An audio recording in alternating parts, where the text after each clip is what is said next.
If I Stay, 5:40 a.m., Chapter 9. I'm a little freaked out right now, Gran, and Grams left a while ago, but I stayed behind here in the ICU. I'm sitting in one of the chairs going over their conversation, which was very nice and normal and non disturbing until they left. As Gran and Grams walked out of the ICU, with me following, Grams turned to Gran and asked, "Do you think she decides?" "Decides what?" Gramps looked uncomfortable. He shuffled his feet. "You know, decides," he whispered. "What are you talking about?" Grant sounded exasperated and tender at the same time. "I don't know what I'm talking about. You are the one who believes in all the angels." "What does that have to do with Mia?" Grant asked.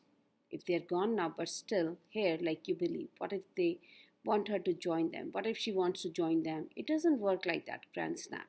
"Oh," was the Gramps was all Graham said. The inquiry was over.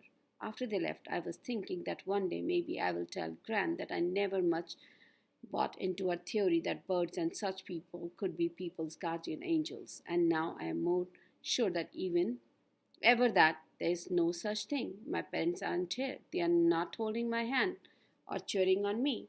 I know them well enough to know that if they could, they would. Maybe not both of them. Maybe mom would stay with Teddy while dad watched over me, but neither of them is here. And it's while contemplating this that I think about what the nurse said. She's running the show. And suddenly I understand that what Gramps was really asking Gran. He had listened to that nurse too. He got it before I did. If I stay, if I live, it's up to me. All this business about medically induced comas is just doctor talk. It's not up to the doctors. It's not up to the absentee angels. It's not even up to God, who, if he exists, is nowhere around right now. It's up to me. Now, am I supposed to decide this? How can I possibly stay without mom and dad? How can I leave without Teddy or Adam?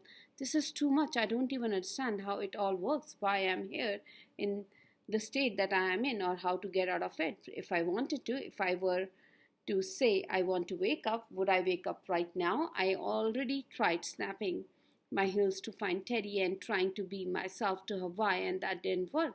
This seems a whole lot more complicated. But in spite of that, I believe it's true. I heard the nurse's words again. I'm running this show. Everyone is waiting for me. I decide. I know this now. And this terrifies me more than anything else that has happened today. Where the hell is Adam? A week before Halloween of my junior year, Adam showed up at my door triumphant. He was holding a trash bag and wearing a eating grin. Prepared to writhe in jealousy. "I just got to the best costume," he said. He unzipped the bag. Inside was a frilly white shirt, a pair of breeches, and a long wool coat with epaulets. "You are going to be Sandfield with a puffy shirt?" I asked. "Puff Sandfield?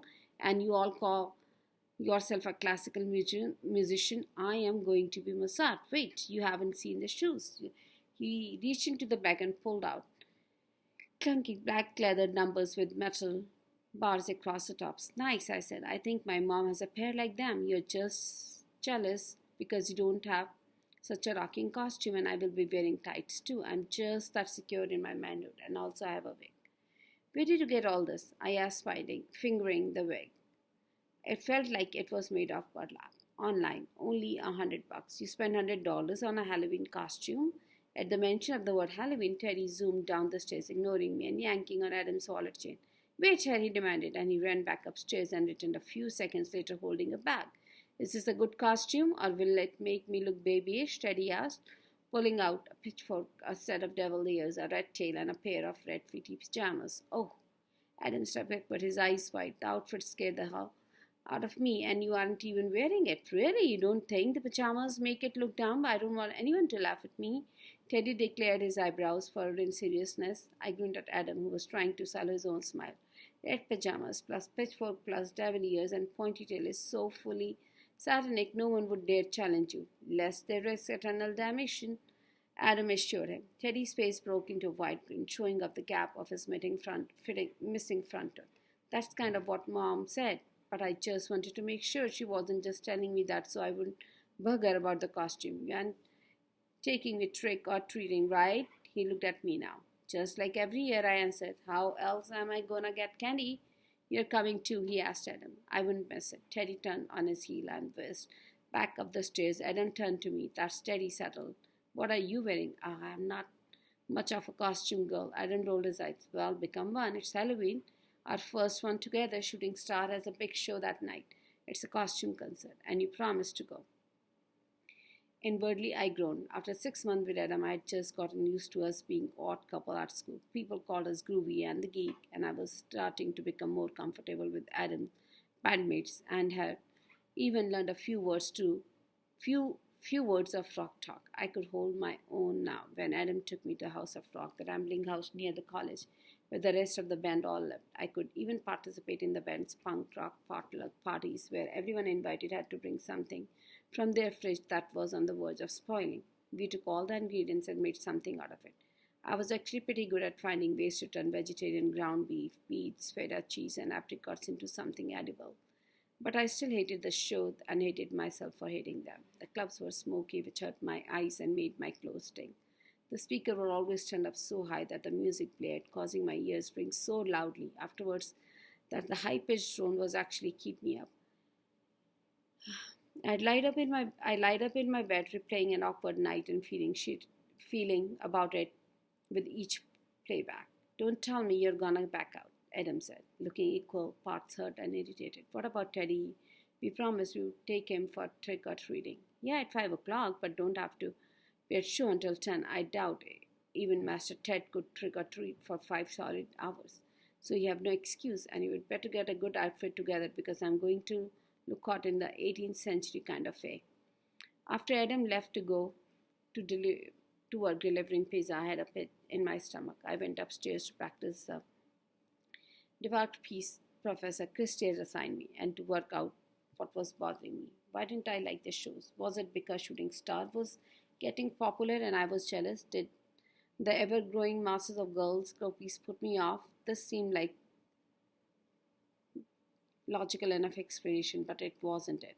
After I'd played for about 10 minutes, it came to me. My version of Adam's show had nothing to do with music or groupies or envy. I had to with the doubts, the same niggling doubts I've always had about not belonging. I didn't feel like I belonged with my family, and now I didn't feel like I belonged with Adam, except unlike my family who was stuck with me.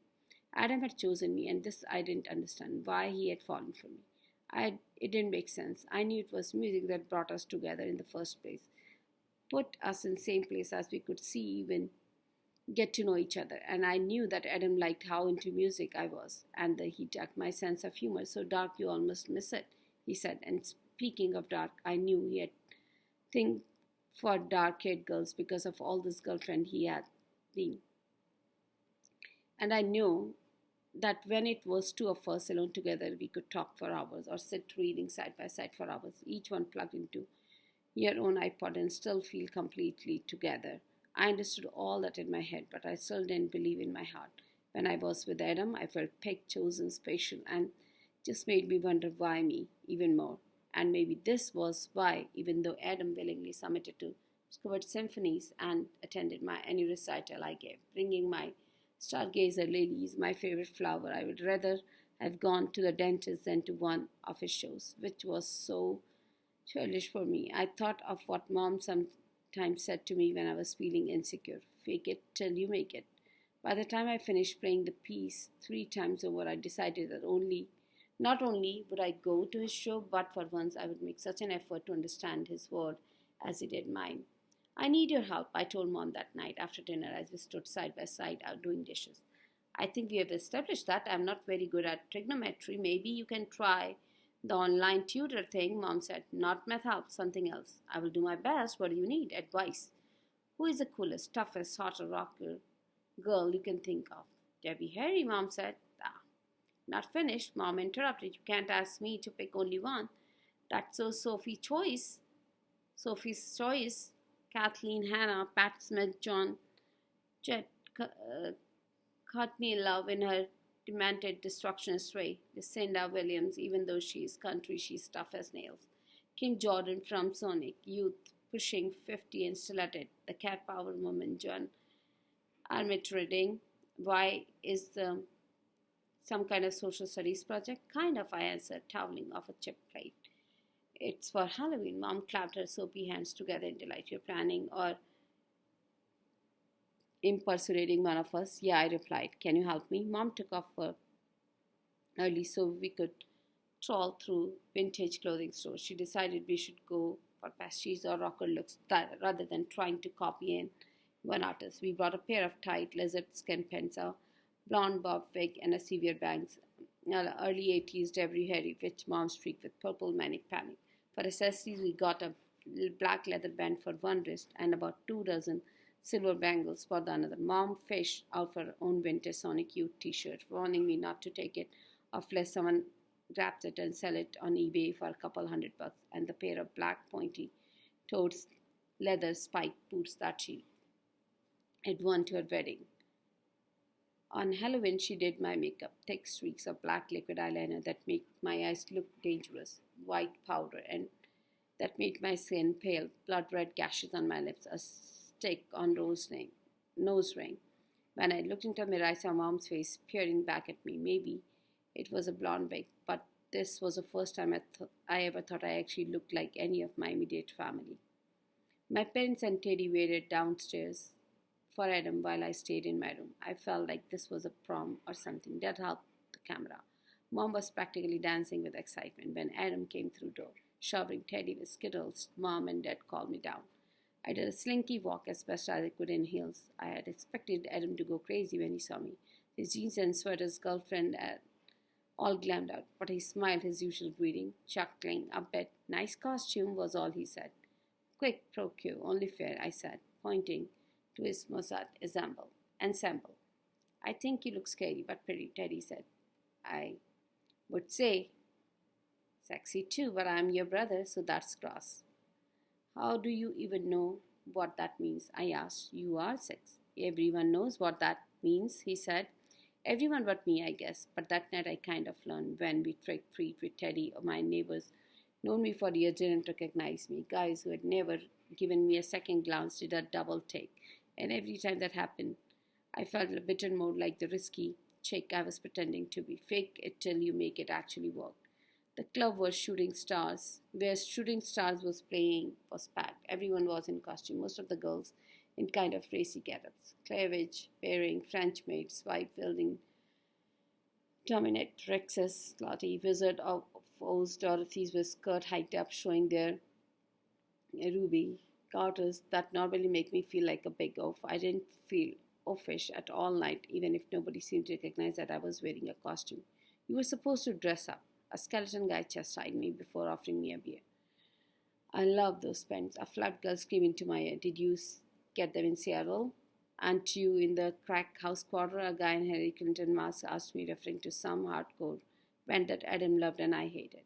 When Shooting Stars went on, I didn't say backstage, which is what I normally did. Backstage, I could sit on a chair and have an uninterrupted view and not to have to talk to anybody. This time I lingered out by bar, and then when the flat girl grabbed me, I joined her dancing in the mosh pit. I've I had never gone into the mosh pit before. I had little interest in running around circles while drunk. Brownie boys in leather trod on my toes. But tonight,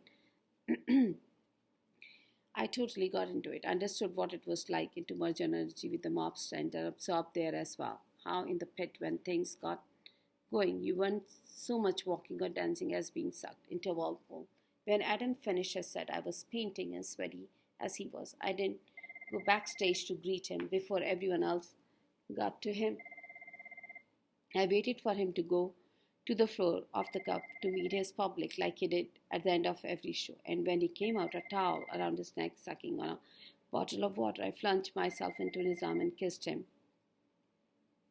I could feel him smiling as he kissed me back. Well, look like someone has been infused with spirit of Debbie Harry, he said, wiping some of the lipstick. I guess so. What about you? You're feeling very Mazzati. All I know about him is from I saw in that movie, but I remember he was kind of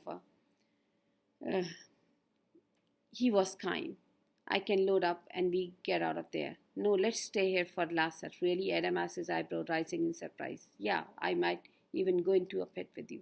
Have you been drinking? He teased. Just Kool-Aid, I replied. We danced, stopping every now and again to make up until the club closed. On the way home, Adam held my hand while he drove. Every so often he would turn, look at me, and smile without shaking his head. So you like me like this? I asked. He responded. Is that a yes or no? Of course I like you.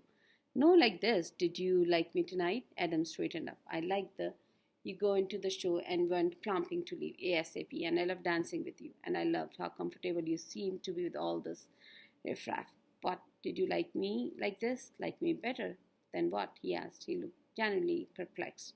Than normal. I was getting irritated now. I felt so brazen tonight, like the Halloween costume has imbued me with new personality, one more worthy of Adam, of my family. I tried to explain that to him, and to my dismay, found myself near tears. Adam seemed to sense that I was upset. He pulled the car off on a logging road and turned to me. Mia, Mia, Mia, he said, stroking the tendrils of my hair, and that he had escaped from the wig. This is the you I like.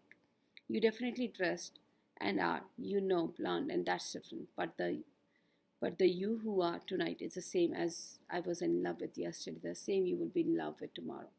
I love that you are fragile and tough, quiet and kick. Tough and quiet.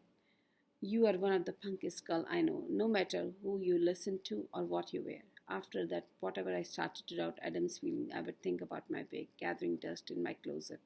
It would bring back the memory of that night, and that I wouldn't feel insecure, and I would just feel lucky.